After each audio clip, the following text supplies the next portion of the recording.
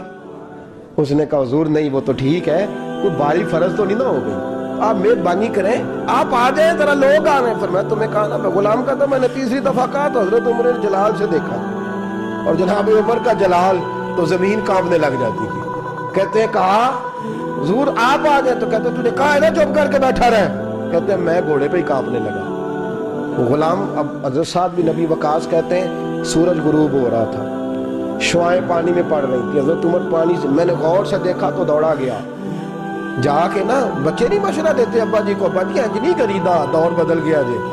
کہتے میں دوڑا گیا اور جا کر کے حضرت سیدنا عمر فاروق کو کہا حضور مہربانی کریں ٹھیک ہے آپ کی درویشی سے کون آگاہ نہیں. وزیر کھڑے ہیں سفیر کھڑے ہیں بڑے بڑے عمراء بڑے بڑے ملکوں کے حکمران ہیں آپ مہربانی کریں یہ تم ذرا نیچا کریں اور جوتا پہن لے اگر خراب ہو گیا تو اللہ نیا بھی دے دے گا اور مہربانی کریں ذرا غلام کو کہیں نیچے آ جائے.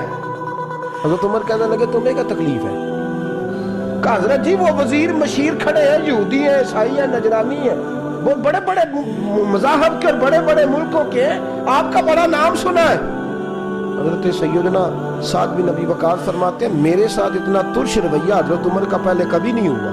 کہتے ہیں ماتھے پہ شکن آیا اور کہنے لگے تجھے تیری مار ہوئے ان 4 لوگوں کے لیے میں اپنے نبی کا طریقہ چھوڑ دوں ان 4 دنیا داروں کے لیے نبی پاک کا طریقہ چھوڑ دوں.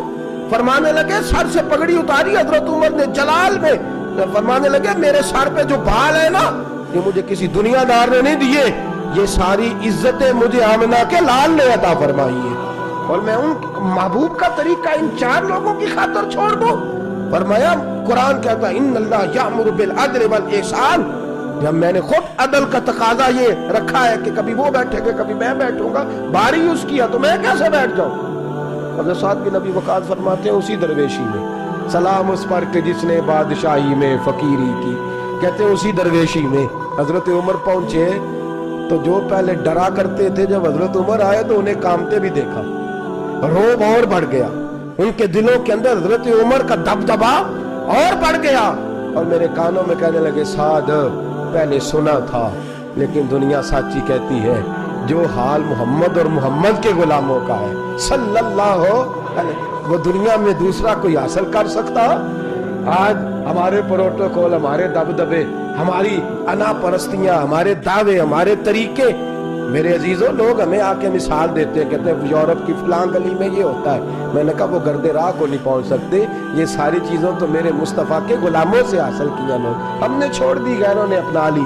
خدارا اپنی زندگی میں تبدیلی لائیں. درویشی سادگی بے تکلفی یہ زندگی حسین ہوتی ہے یہ زندگی سکون والی ہوتی ہے یہ زندگی اچھی ہوتی ہے یہ فرحت اور تازگی والی ہوتی ہے. اپنے آپ کو ان تکلیفوں اور آلائشوں میں مبتلا نہ کریں. اگر اللہ مال دے عزت دے دولت دے اللہ تعالیٰ نفاست عطا کرے تو پھر اپنے آپ کو سادہ کریں آزاد کریں کھلی ہوئی کتاب بنا کے اپنے آپ کو رکھیں. مجھے ایک بچہ کہنے لگا حضرت جی جب بھی آتے ہیں آپ کہیں بیٹھے مل جاتے ہیں ہم کسی کو لا کے کہتے ہیں جناب حضرت جی بڑے مصروف ہیں اور آپ یہاں آگ تاپ رہے ہیں جلا کے مہربانی فرمائیں. میں نے کہا یار 2-4 دن تو بن صبر کے بیٹھنا بندے کے لیے آسان ہوتا ہے سارا دن ملمہ سازی کر کے رکھنا اتنا آسان کام ہو تو ویسے بھی بندہ جو ہو وہ نظر آئے تو اس کے لیے زیادہ بہتر ہوتا ہے. جو ہو وہ دکھائی دے وہ زندگی آسان ہو جاتی ہے بہتر ہو جاتی ہے. اور ویسے بھی جو کھلی ہوئی کتاب ہوتی ہے اس میں لوگ مشکوک نہیں ہوتے. جو بندی ہوئی ہوتی ہے نا اس میں لوگوں کو خبر نہیں ہوتی کہ نہ جانے یہ کیا معاملہ ہے. میرے عزیزوں اپنے آپ کو بے تکلف بنائیں. بے تکلف سے مراد یہ نہیں کہ جیسے بے تکلفی ہم نے ایک غلط چیز کا نام بے تکلفی رکھ دیا ہے کہ جو آدمی بات پہ ٹھٹھا کرے بات میں مذاق کرے وہ بے تکلف ہوتا ہے. یہ تو بے تکلفی اسلام اس کو پسند ہی نہیں. بے تکلفی سے مراد یہ ہے کہ جھوٹی انا نہیں بنائیں جھوٹے معاملات اپنے گرد نہیں اوڑیں. اپنی اگر اللہ آپ کو بہت زیادہ مال و دولت دیتا ہے تو جتنا وہ مولانا رومی کہتے ہیں جتنا ٹہنی پہ پھل زیادہ لگتا ہے نا اتنی وہ ٹہنی جھک جاتی ہے. جو اکڑی ہوتی ہے سمجھو وہ خالی ہوتی ہے.